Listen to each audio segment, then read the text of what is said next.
Hello friends, मैं मुसद्दिक शेख ज़िला परिषद हाई स्कूल अचलपुर से फिर से आपका इस्तकबाल करता हूँ अपने इस चैनल मैथ्स वर्ल्ड उर्दू पर। जैसा कि हम जानते हैं कि हाल ही में हमें शासन के थ्रू दीक्षा ऐप पर एक ट्रेनिंग दी गई है जो कि है निष्ठा ट्रेनिंग। और इस ट्रेनिंग में हमें कुल 18 मॉड्यूल्स दिए गए हैं, जिसमें हमें पहली एक स्टेप्स में यानी 15 दिन के इस वक्फे में 3 मॉड्यूल कंप्लीट करने थे। और आज उसकी लास्ट डेट है, यानी 12 तारीख उसकी लास्ट डेट है। और इन 3 मॉड्यूल को कंप्लीट करते वक्त हमने बहुत से ऐसी अनजाने में गलतियां हुई है, जिसकी वजह से हमें सर्टिफिकेट नहीं मिला, या फिर कई बार ऐसा भी हुआ कि हमारे नेटवर्क प्रॉब्लम की वजह से भी कई मर्तबा हमें उसको बहुत सी मुश्किलात का सामना करना पड़ा। अब कल से हमें हमारा एक नया मॉड्यूल 4, 5 और 6 इन 3 मॉड्यूल को स्टार्ट करना है। तो इससे पहले कि हम उन मॉड्यूल के स्टार्ट करें, आज हम के इस वीडियो में ये देखेंगे कि हमें और कौन सी ऐसी प्रिकॉशंस लेनी है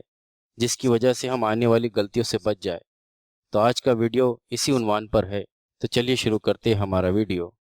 जो बातें हमें जहन में रखनी है मॉड्यूल स्टार्ट करने से पहले, सबसे पहले ये है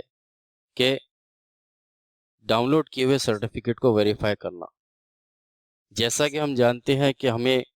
जब हमने हमारे ट्रेनिंग को कंप्लीट किया तो हर मॉड्यूल के साथ हमें एक सर्टिफिकेट मिला, जिसमें से हमें कुल 3 सर्टिफिकेट मिले हैं।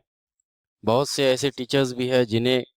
उसमें से किसी को 1 सर्टिफिकेट मिला है तो 2 नहीं मिले, या किसी को 2 सर्टिफिकेट मिले हैं और 1 सर्टिफिकेट नहीं मिला है। तो ऐसे टीचर्स के लिए ये बात बतानी है कि जिन टीचर्स को अभी तक भी सर्टिफिकेट नहीं मिला है, वो अपने सर्टिफिकेट के बारे में अपने जो इलाके के जो क्लस्टर हेड यानी केंद्र प्रमुख है, उनसे राब्ता कायम करें और उन्हें अपने इस बात को बताया कि हमने हमारे इस मॉड्यूल को कंप्लीट किया है लेकिन फिर भी अभी तक सर्टिफिकेट नहीं मिला है। वो आपकी उस कंप्लेंट को आगे फॉरवर्ड करोगे और इंशाल्लाह आपको आपका सर्टिफिकेट मिल जाएगा। अब जिन टीचर्स को अपने सर्टिफिकेट मिल गए हैं, चाहे 1 मॉड्यूल का मिला हो, 2 का या 3 का या तीनों का, उन्हें सबसे पहले अपने उन सर्टिफिकेट्स को वेरीफाई कर लेना है। जब आप उसको वेरीफाई कर लेंगे तो वो आपके मॉड्यूल के अंदर जो है दीक्षा ऐप पर जो है वो जाकर पूरी तरह से फीड हो जाएगा और आपको एक सक्सेसफुल का वहाँ से मैसेज आएगा। उसका स्क्रीनशॉट निकाल कर आपको पास में रख लेना है। दूसरी बात यह है कि M4 मॉड्यूल स्टार्ट करने के लिए रजिस्ट्रेशन की ज़रूरत नहीं। जैसा कि हम जानते हैं कि इससे पहले जब हमने M1 मॉड्यूल को स्टार्ट किया था तो हमें सबसे पहले हमारा रजिस्ट्रेशन करना की ज़रूरत महसूस हुई थी, जिसमें हमने हमारा नाम, उसके बाद हमारा पासवर्ड डाला था और उसके बाद हमने उसको रजिस्ट्रेशन किया था। अब जब हम M4 का मॉड्यूल स्टार्ट करेंगे तो वहाँ पर हमें उसके लिए दोबारा रजिस्ट्रेशन करने की ज़रूरत नहीं है। हमारे पास जो पहले से ही रजिस्ट्रेशन किया हुआ अकाउंट है, हम उसका इस्तेमाल करके हमारे मॉड्यूल 4 को स्टार्ट कर सकते हैं। तीसरी बात जो हमें जहन में रखनी है वो ये है, M4 मॉड्यूल को स्टार्ट करने से पहले अपने प्रोफाइल को अपडेट करना। हाल ही में जब हमने हमारी इस ट्रेनिंग को अंजाम दिया, जिसमें हमने M1, M2 और M3 तीनों मॉड्यूल को कंप्लीट किया, और जब कंप्लीट कर लेने के बाद हमें उसका सर्टिफिकेट हासिल हुआ, तो इस बात का मुशाहिदा किया गया कि उस पर जो नाम है, वो नाम हमने जिस तरह से हमारे प्रोफाइल को लिखा था, अपने प्रोफाइल को फिलअप किया था, उस तरह से नज़र आया। अब हालांकि वो जो नाम है वो नाम हमने कंप्लीट नहीं है। जैसा कि हम जानते हैं कि हमारा जो नाम होता है वो इस तरह से होता है जिसमें हमारा पूरा नाम, जैसे कि हमारा खुद का और हमारे वालिद का, इस तरह से नाम होता है। लेकिन बहुत से लोगों ने अपना पूरा नाम अपने प्रोफाइल को फिलअप करते वक्त नहीं लिखा था, तो उनका वो जो जितना नाम उन्होंने उसके अंदर बताया था उतना ही नाम आया। तो इससे पहले कि हम M4 मॉड्यूल को स्टार्ट करें, हमने ये चेक कर लेना है कि हमारा जो नाम है, हमारे प्रोफाइल के अंदर जो नाम लिख दिया गया है वो सही तौर से लिखा है या नहीं। अब सही तौर से मतलब ये है कि वो नाम उस तरह से हो जिस तरह से हमारे स्कूल में मस्टर्ड में लिखा हुआ है, या हमारे स्कूल के जो रिकॉर्ड के अंदर हमारा नाम लिखा गया है, उस तरह से पूरा नाम जो है हमने हमारे प्रोफाइल में अपडेट करके लिख लेना है। साथ ही साथ हमें अपना ईमेल आईडी वो भी सही कर लेना है, और साथ ही साथ जो मुख्तलिफ इन्फॉर्मेशन है वो सारी इन्फॉर्मेशन एक बार हमें चेक करनी है। उसी के साथ जो कैपिटल लेटर्स हमारे नाम में जहाँ आते हैं वहाँ कैपिटल लेटर, जहाँ स्मॉल होती है वहाँ स्मॉल, या अगर आप चाहे तो पूरे अगर कैपिटल लेटर लिखना है तो पूरे कैपिटल लेटर, इस बात का आपको इसमें ध्यान देना है। फिर उसके बाद जो चौथी बात है वो ये, M4 मॉड्यूल को स्टार्ट करने के लिए सर्च ऑप्शन में MH_M4 टाइप करें। जैसा कि हम जानते हैं कि इससे पहले जब हमने M1, M2 और M3 तीनों मॉड्यूल को कंप्लीट किया तो हर वक्त हम सबसे पहले हमारे जो प्रोफाइल जो दिया जाता था उसमें कोर्स में जाते थे, और कोर्स में जाने के बाद ऊपर सर्च ऑप्शन में हम M1 के लिए टाइप करते थे MH_M1,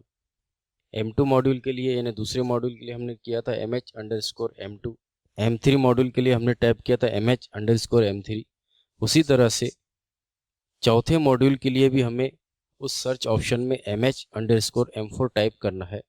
टाइप कर लेने के बाद हमें उसे ज्वाइन करना है, और ज्वाइन करने के बाद हमें उसे स्टार्ट कर लेना है। और उसके बाद जो अगली जो बात हमें ध्यान में रखनी है वो ये है कि M4 मॉड्यूल को ज्वाइन होने के बाद M5 और M6 मॉड्यूल को भी ज्वाइन कर ले। इसके पहले के ट्रेनिंग के वक्त मॉड्यूल को जब हम कंप्लीट कर रहे थे उस वक्त एक परेशानी बहुत से टीचर्स के साथ ये हुई कि हमें M1, M2 और M3 तीनों मॉड्यूल को ज्वाइन होने के लिए, यहाँ पर ज्वाइन होने के लिए कहा जा रहा है, ज्वाइन होने के लिए सिर्फ 5 तारीख दी गई थी और उसे कंप्लीट करने के लिए 12 तारीख थी। कुछ टीचर्स के साथ ऐसा प्रॉब्लम आया कि उन्होंने M1 को कंप्लीट किया, उसके बाद M2 को कंप्लीट किया और उसके बाद में 5 तारीख मुकम्मल हो गई, और फिर जो है वो डेट उसके अंदर सिर्फ 5 तारीख थी, इसलिए उन्होंने क्या किया था कि वो M3 को ज्वाइन हो नहीं पाए, लेकिन बाद में उसकी डेट बढ़ा दी गई, इसकी वजह से वो ज्वाइन हो गए। तो अब ये परेशानी फिर से हमें इसको फेस ना करना पड़े, इसके लिए आपको ये करना है कि सबसे पहले आप M4 मॉड्यूल को ज्वाइन हो जाए, उसके अंदर से जो भी है जितनी यानी हमारा जो एक्टिविटी है उसको कंप्लीट कर ले जितनी हो सकती है, और फिर उसके बाद M5 और M6 इसको भी जल्द से जल्द ज्वाइन हो जाए, इससे पहले कि हमारी ज्वाइनिंग की जो डेट है वो ख़त्म हो जाए। और एक और बात ये आपको बतानी है कि कोशिश ये करें कि हर मॉड्यूल को ज्वाइन हो जाने के बाद बिना किसी रुके यानी बगैर स्टॉप किए उस पूरे मॉड्यूल को कंप्लीट कर ले। कई बार ऐसा होता है कि हमने फ़र्ज़ कीजिए कि अभी हमने M5 मॉड्यूल स्टार्ट किया, और M5 मॉड्यूल स्टार्ट करने के बाद में हमने उसमें से कुछ एक्टिविटीज़ को कंप्लीट किया और बीच में फिर हम उससे लीव होकर बाहर आ गए, फिर उसके बाद उसको फिर से स्टार्ट किया, तो कई मरतबा ऐसा होता है कि नेटवर्क प्रॉब्लम की वजह से वो जो है हमारा डेटा सेव नहीं हो पाता। कई बार ऐसा होता है कि जहाँ से हम कंटिन्यू करते हैं, हालांकि बताता तो कंटिन्यू है लेकिन वो उधर सेव नहीं हुआ, इसकी वजह से होता है कि हमें सर्टिफिकेट नहीं मिल पाता। तो कोशिश ये करें कि जिस वक्त भी हम इस ट्रेनिंग को स्टार्ट कर रहे हो या शुरू कर रहे हो तो उस वक्त हम ऐसी जगह बैठे जहाँ पर हमारा नेटवर्क सही हो, और उसी के साथ साथ हम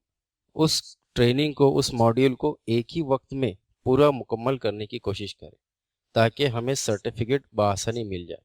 और अगर फिर भी हमें हमारा सर्टिफिकेट नहीं मिलता है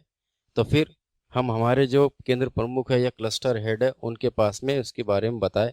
ताकि वो उसको हमारी जो ये जो बात है इसे आगे जाके फॉरवर्ड करें और फिर हम हमारे सर्टिफिकेट को आसानी से ले सकें। उम्मीद है आपको ये वीडियो पसंद आया होगा कि जो भी हम अभी M4 स्टार्ट करने वाले उससे पहले हमें कौन कौन सी बातों को जहन में रखना है। अगर आपको ये हमारे वीडियोस पसंद आ रहे हैं कि हमारे चैनल को सब्सक्राइब कर ले, साथ ही साथ अपने दोस्तों में इन वीडियोस को भी शेयर करें, और साथ ही साथ बेल आइकन को प्रेस भी करें ताकि आने वाली वीडियोस की अपडेट्स आपको मिलती रहे।